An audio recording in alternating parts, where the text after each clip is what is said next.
आणि पुढची एक मोठी बातमी पाहूयात। नाराज असल्याचं वृत्त हे वर्षा गायकवाड यांनी फेटाळलेलं आहे। वंचित सोबतच्या आघाडीवरती समाधानी नसल्यानं त्या नाराज आहेत अशी चर्चा रंगलेली होती। काँग्रेस आणि वंचितच्या पत्रकार परिषदेला देखील वर्षा गायकवाड ह्या अनुपस्थित राहिलेल्या होत्या। त्यामुळे छाननी समितीची बैठक असल्यानं पत्रकार परिषदेला नव्हते असं स्पष्टीकरण हे वर्षा गायकवाड यांनी दिलेलं आहे।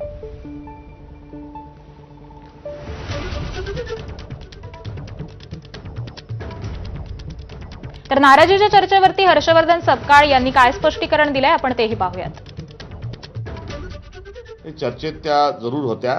या सर्व ज्या गोष्टी आहेत, या 62 ज्या जागा आहेत, या सर्वांकरता त्यांची आणि मुंबईच्या आमच्या सर्व नेतृत्वाची ही संमती आहे। नगरसेवकांचे तिकीट फायनल करण्याच्या प्रक्रियेत ते आहेत आणि आम्ही पक्ष म्हणून या ठिकाणी ही पत्रकार परिषद घेत आहोत। पुढची बातमी पाहूयात। मुस्लिम नेते आणि उमेदवारांच्या मुद्द्यांवरून अजित पवारांनी